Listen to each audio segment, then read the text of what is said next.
Que pouvons-nous apprendre de la vie de Sarah? Sarai est née dans la ville païenne d'Our, au pays des Chaldéens, en Irak actuel. Elle était la demi-sœur et l'épouse d'Abram, qui deviendrait Abraham, Genèse 20:12. Dit que Sarai et Abram avaient le même père, mais pas la même mère. À cette époque, notre code génétique était plus pur qu'aujourd'hui, si bien que les mariages entre proches parents n'avaient pas de conséquences néfastes sur les enfants issus de telles unions. De plus, puisque les hommes vivaient généralement dans des cellules familiales très soudées, il était naturel de chercher un conjoint au sein de sa tribu et de sa famille. Abraham a eu foi dans le Dieu vivant dès la première fois qu'il l'a rencontré, Genèse 12, 1, 4, 15, 6, et l'a suivi, obéissant à son commandement de quitter sa famille pour se rendre dans un pays dont il n'avait jamais entendu parler et qu'il avait encore moins vu. Sarai l'a accompagné. Leur voyage les a menés dans la ville de Chachan, Genèse 11, 31, où Térar, le père d'Abraham, est décédé. Ensuite, Abraham, Sarai, leur neveu Lot et tous ceux qui les accompagnaient ont poursuivi leur voyage en laissant Dieu les diriger. Sans logement et infrastructures modernes, leur voyage était certainement très difficile pour tous. Surtout pour les femmes. Pendant leur voyage, il y a eu une famine dans le pays et Abraham et Sarai sont partis en Égypte. Genèse 12, 10. Abraham craignait que les Égyptiens le tuent à cause de la beauté de Sarai, afin de la prendre pour épouse. Alors, il lui a demandé de se présenter comme sa sœur, ce qui était techniquement vrai, mais en même temps destiné à tromper. Sarai a été emmenée dans la maison de Pharaon et Abraham a été bien traité à cause d'elle. Mais Dieu a envoyé une épidémie sur la maison du Pharaon, si bien que la vérité s'est manifestée. Alors le Pharaon a rendu Sarai à Abraham et les a renvoyés, Genèse 12. Ils sont retournés dans le pays qu'on appelle aujourd'hui Israël, ayant acquis de grands biens et beaucoup de richesses au cours de leur voyage. Lot et Abraham ont décidé de se séparer afin de trouver assez de pâturage pour tous leurs troupeaux, Genèse 13, 9. Sarai était stérile, une cause de tristesse sur le plan personnel et de honte sur le plan social. Abraham craignait de ne pas avoir d'héritier, mais Dieu lui a donné une vision dans laquelle il lui a promis un fils et une descendance aussi nombreuse que les étoiles du ciel. Genèse 15.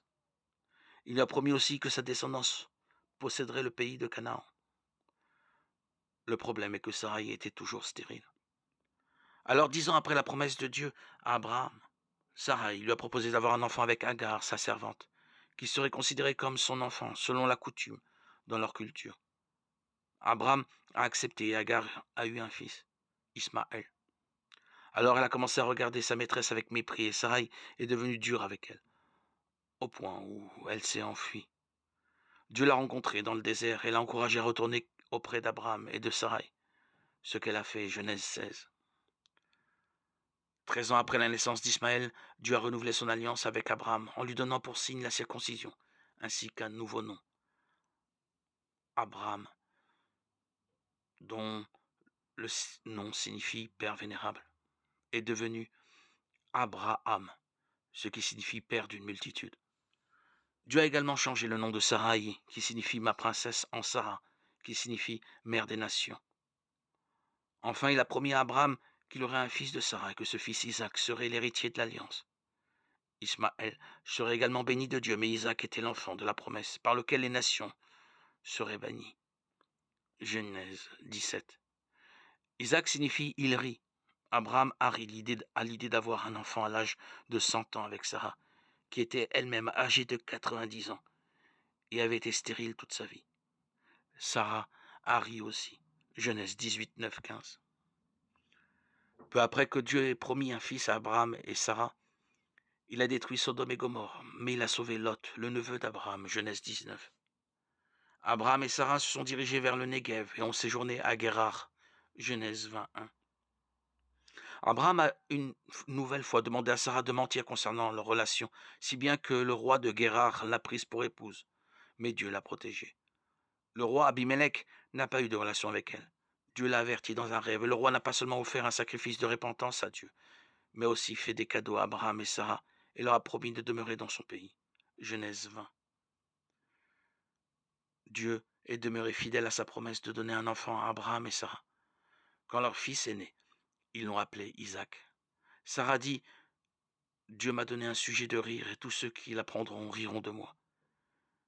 Elle ajouta, qui aurait osé dire à Abraham, Sarah allaitera des enfants.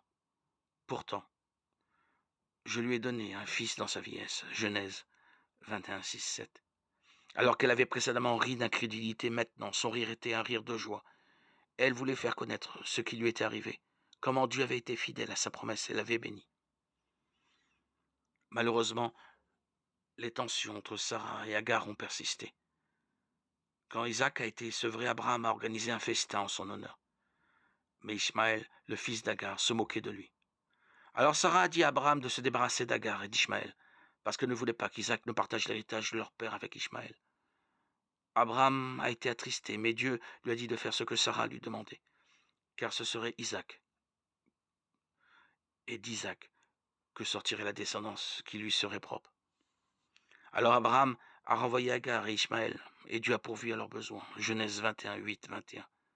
Après tout cela, Dieu a éprouvé Abraham en lui demandant de sacrifier Isaac. Abraham était prêt à renoncer à son fils parce qu'il savait que Dieu tiendrait sa promesse d'une manière ou d'une autre. Genèse 22, Hébreux 11, 17, 19.